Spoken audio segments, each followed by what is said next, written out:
So hey guys, welcome back to Ankit Chaudhary education. और आज की क्लास में हम अपने लास्ट टॉपिक को ही कंटिन्यू कर रहे हैं, जहां पे हमने आइसोमर्स तो बना लिया था ब्यूटेन का, लेकिन उसकी फिजिकल प्रॉपर्टीज को नहीं समझा था हमने। अब एक ब्यूटेन के 3 आइसोमर्स बने थे। एक आप यहां पे देखने की कोशिश करो तो आपको दिख जाएगा।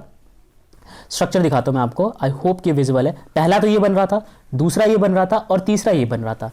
अब इन तीनों में क्या मेजर डिफरेंसेस होंगे? क्या कोई डिफरेंस होगा ही नहीं या फिर कुछ होगा? ओवरऑल बात की जाए तो इनके मॉलिक्यूलर फॉर्मूला में कोई भी डिफरेंस नहीं होगा। जो मॉलिक्यूलर फॉर्मूला इसका है वही इसका भी रहेगा और वही इसका भी रहेगा। क्या मतलब है मेरा मॉलिक्यूलर फॉर्मूला से?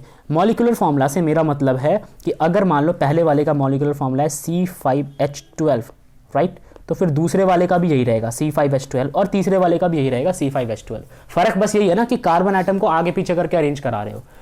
उससे क्या स्ट्रेंथ में कोई फर्क आएगा? कोई फिजिकली कोई अपीयरेंस में स्ट्रेंथ में फर्क आएगा? हाँ, वहां पे आ सकता है और वही चीज हम यहां पे स्टडी करेंगे। Structure 1 and 2 poses same molecular formula but differ in their boiling point and other properties. Okay, आप सोच के देखो यहाँ पे, एक बार सोच के देखो। ये वाला जो है पहले वाला, ये ज्यादा ओपन है, ठीक है, और ये वाला थोड़ा ज्यादा डेंस है। तो जो जितना ज्यादा डेंस होता जाएगा, सब्स्टिट्यूट आने से डेंसिटी इंक्रीज कर जाती है, एक ही जगह पे कार्बन की मात्रा बढ़ती चली जाती है। तो डेंसिटी इंक्रीज करेगी तो जाहिर सी बात है वो ठोस हो जाएगा, और अगर ठोस हो गया, डेंस हो गया, तो बॉइलिंग पॉइंट इंक्रीज होने के चांसेस बढ़ जाते हैं। ठीक है, अभी तो हम थर्ड से कंपेयर भी नहीं कर रहे, हमने सिर्फ पहले 2 स्ट्रक्चर देखा जहां पे मॉलिक्यूलर फॉर्मूला सेम है बट उनका बॉइलिंग पॉइंट अलग अलग होगा। Similarly structure 3, 4, 5 poses same molecular formula but have different properties. Okay, तो यार बात ओवरऑल ये कहने का मतलब है कि आइसोमर्स के जितने भी स्ट्रक्चर्स बन के आते हैं उन सभी का बेशक से मॉलिक्यूलर फॉर्मूला सेम हो, but to be very honest उनके सारे के सारे जो फिजिकल प्रॉपर्टीज है वो अलग होते हैं, केवल मॉलिक्यूलर फॉर्मूला को छोड़ दिया जाए तो। ठीक है, हाँ, आप ऐसा नहीं कह सकते कि भाई पहले वाला अल्केन और दूसरे वाला अल्कीन बन जाएगा, नहीं। अल्केन्स में कोई डिफर नहीं आएगा, मतलब कि टाइप में कोई चेंज नहीं आएगा, टाइप सेम रहेगा और फॉर्मूला सेम रहेगा। समझ रहे हो? अगर पहले वाला स्ट्रक्चर अल्केन है तो दूसरे वाला भी अल्केन होगा, तीसरे वाला भी अल्केन होगा। लेकिन इन अल्केन के आपस में फिजिकली और केमिकली बिहेवियर में कुछ कुछ चेंजेस आने लग जाएंगे। एक भाई ज्यादा डेंस होगा, एक कम डेंस होगा, तो एक का बॉइलिंग पॉइंट अलग, एक का मेल्टिंग पॉइंट अलग, इन सब में फर्क आ जाएगा, right? Okay, since difference in their properties is due to difference in their, यहां पे हम पर आए, structures, they are also known as structural isomers. तो इनको ना हम स्ट्रक्चरल आइसोमर्स कहते हैं। ठीक है, जहां पे स्ट्रक्चर की वजह से कोई अंतर क्रिएट हो रहा हो, कोई डिफरेंसेस सिर्फ और सिर्फ स्ट्रक्चर की वजह से आ रहा हो, तो उसे कहते हैं structural isomer. It is also clear that structure 1 and 3 have a continuous chain of carbon atom but structure 2, 4, 5 have a branch chain. तो आप विजिट करना स्ट्रक्चर्स पे, आपको वहां पे दिखेगा कि 1 और 3 में तो कॉन्टिन्यूअस चेन है, ठीक है, कार्बन एटम के, मगर 2, 4 और 5 में ब्रांच चेन आ जाएंगे। तो ये कॉन्टिन्यूअस और ब्रांचिंग का भी एक जो कॉज है वो भी डिफरेंस क्रिएट करता है। ठीक है, तो ऐसे को हम कहते हैं चेन आइसोमर्स। ठीक है, ओके, अब यहां पे हम कुछ क्वेश्चंस को डिस्कस करते हैं। पहला क्वेश्चन है, write structure of different chain isomers of alkane corresponding to the molecular formula C6H14, also write their IUPAC name. तो C6H14 का आपको सबसे पहले तो यार आइसोमर बना लो। ठीक है, ओके, तो जब इसके आइसोमर की बात की जाएगी तो मुझे एक बात बताओ, C6H14 के कितना आइसोमर्स बनेंगे? 6 कार्बन एटम है, 2 कम कर दो तो 4 बनेंगे, राइट? तो इसके 4 आइसोमर्स बनेंगे, तो एक तो हो गया 4। ओके, अब ये 4 आइसोमर्स जो है, पहले तो आपको यार यहाँ पे समझना पड़ेगा। देखो एक सेकेंड, इसमें 6 आइसोमर्स बन रहे हैं, 5 फाइन, तो बनाने की कोशिश करते हैं। ठीक है, C6H14 है, 1, 2, 3, 4, 5, 6। एक तो यार नॉर्मल स्ट्रक्चर जो होता है वो हो जाएगा अपना N हेक्सेन, राइट? उसके बाद आप एक को शिफ्ट कर दोगे दूसरे पे, ठीक है, तो ये बन जाएगा 2 मिथाइल पेंटेन। नेमिंग कैसे करनी है मालूम है, आप नंबरिंग करो, लीस्ट जो सब्स्टिट्यूट है, this one is your substitute, इसको लीस्ट पोजीशन दो 1, 2, इधर से नंबरिंग स्टार्ट कर देना। तो इसका हो गया 2 मिथाइल। अब ये अल्काइल ग्रुप बन जाएगा तो इसका नाम हो गया मिथाइल। ठीक है, आगे बढ़ते हैं। तीसरे वाले में आप इसको इसकी जगह लगाने की बजाय यहाँ पे भी तो लगा सकते हो। ठीक है, तो वही नाम बदल गया, बस 3 मिथाइल पेंटेन हो गया।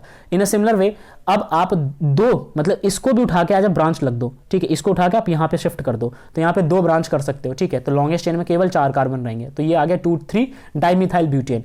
इसी तरीके से आप एक काम कर सकते हो, एक के ऊपर ही 2 लगा सकते हो। तो ये पॉसिबल सारे केसेस थे आइसोमर्स बनने के। तो आपको ये चीज समझ आ गया, ये 5 के 5 इसके स्ट्रक्चर बने। ओके, अब यहां पे आपको ये बताना था, क्वेश्चन ये पूछा हुआ था कि right structure of different chain isomers. Chain isomers बताना था, आपने बता दिया यहां पे चेन आइसोमर्स। ओके, और सबके IUPAC नेम भी कर दिए, तो ये पहला क्वेश्चन खत्म हो गया आपका। अब नेक्स्ट है कि based upon the number of carbon atom attach to based upon the number of carbon atoms attach to a carbon atom. जैसे कि आप इस वाले केस में देखो, ये स्ट्रक्चर है, अब इस कार्बन पे कितने कार्बन के एटम्स अटैच्ड हैं, 2 और अटैच्ड हैं, ठीक है। तो आपको पिछली क्लास में प्राइमरी, सेकेंडरी और टर्शियरी के बारे में ऑर्गेनिक में पढ़ाया गया है कि एक कार्बन पे अगर एक और कार्बन अटैच हो तो उसे कहेंगे प्राइमरी, एक कार्बन पे 2 कार्बन अटैच हो उसे कहेंगे सेकेंडरी, और एक ही कार्बन पे 3 कार्बन एटम अटैच हो तो उसे कहेंगे टर्शियरी, ठीक है। अगर आपको समझना है तो मैं एक बार फिर से लिख के दिखा देता हूं यहाँ पे प्राइमरी, सेकेंडरी और टर्शियरी का क्या अर्थ है। देखिए, मान लीजिए कि इस कार्बन के साथ एक और कार्बन अटैच है, ठीक है। तो इस कार्बन को ऐसे मैं यार पॉजिटिव कर देता हूँ, थोड़ा अलग दिखेगा, ये कार्बोकैटायन है मान लो। तो इस कार्बन को आप कहोगे प्राइमरी कार्बन, ठीक है। इसी के साथ 2 अटैच है, ठीक है, इधर भी और इधर भी, तो आप इसको कहोगे सेकेंडरी। और इसी के साथ अगर ऐसे केसेस में 3 अटैच है, ऐसे ऐसे और ऐसे, एक इधर और एक इधर, तो इसको कहोगे टर्शियरी। किसको कहोगे? जिसके साथ अटैच है उसे कहोगे प्राइमरी, सेकेंडरी और टर्शियरी। टर्शियरी जो होता है वो सबसे ज़्यादा स्टेबल होता है, ठीक है, और प्राइमरी, सेकेंडरी और इसमें स्टेबिलिटी इस हिसाब से कम होती जाती है। ओके, चलिए, ये ज़्यादा स्टेबल क्यों होता है? क्योंकि इसको ना मतलब इलेक्ट्रॉन्स देने वाला 3 बंदे हैं, ठीक है, तो इसको इलेक्ट्रॉन जल्दी मिल जाएगा। खैर ये चीज़ हम डिस्कस कर चुके हैं। तो यहाँ पे भी वही बोला गया है ओके कि based upon the number of carbon atom attach to a carbon atom the carbon atom is termed as primary, secondary and tertiary. तो आपको ये समझ आ गया। इवन हमारे पास क्वाटरनरी का भी केस आता है, जब चारों तरफ कार्बन एटम अटैच हो जाए। Carbon atom attach to no other carbon atom as in methane or only one carbon atom as in ethane is called primary carbon atom, right। अभी जहाँ पे कोई कार्बन एटम अटैच ही ना हो, suppose करो कि यार हमारे पास वही सेम केस आ गया, ठीक है। अब इसके साथ कोई कार्बन एटम अटैच नहीं है तो इसको आप प्राइमरी कार्बन बोलोगे, ठीक है। या फिर अगर अटैच भी है, कोई मिथाइल उथाइल अटैच हो गया तो आप उसको प्राइमरी ही कहोगे। ओके ओके, आगे बढ़ते हैं। Okay, the terminal carbon atoms are always primary. जो टर्मिनल होते हैं, खास करके आखिरी वाले, उनको हमेशा प्राइमरी बोलते हैं, ठीक है। अब यार ये देखो ना, मान लो कि ये चेन है, इस चेन में ये दोनों टर्मिनल होंगे, ये दोनों आखिरी में मौजूद है तो ये टर्मिनल होंगे। तो टर्मिनल तो हमेशा से प्राइमरी रहेंगे ना, इनके साथ आप कौन बॉन्ड बनाने के लिए आएगा, ठीक है। यहाँ तक क्लियर हो गया। आगे, carbon atom attach to 2 carbon atom as known as secondary, और फिर टर्शियरी की बात मैंने आपको समझा दी। ओके, तो can you identify 1 degree, 2 degree, 3 degree, 4 degree carbon atom in structure 1। इस स्ट्रक्चर 1 के अंदर आपको 1 डिग्री, 2 डिग्री कार्बन एटम्स बताने हैं। आप सोच के देखो, इसके साथ कितने कार्बन डायरेक्टली अटैच है, ये मत कहना पूरी सीरीज चल रही है, डायरेक्टली एक ही अटैच है, ठीक है। इसके साथ कितने कार्बन अटैच है, ये और ये अटैच है, तो आप यहाँ पे सेकेंडरी और प्राइमरी और टर्शियरी का केस बताना है आपको। तो आई होप ये चीज़ आपको समझ आ गई, ठीक है। बाकी हम नेक्स्ट क्लास में डिस्कस करेंगे, तब तक ऑल द बेस्ट।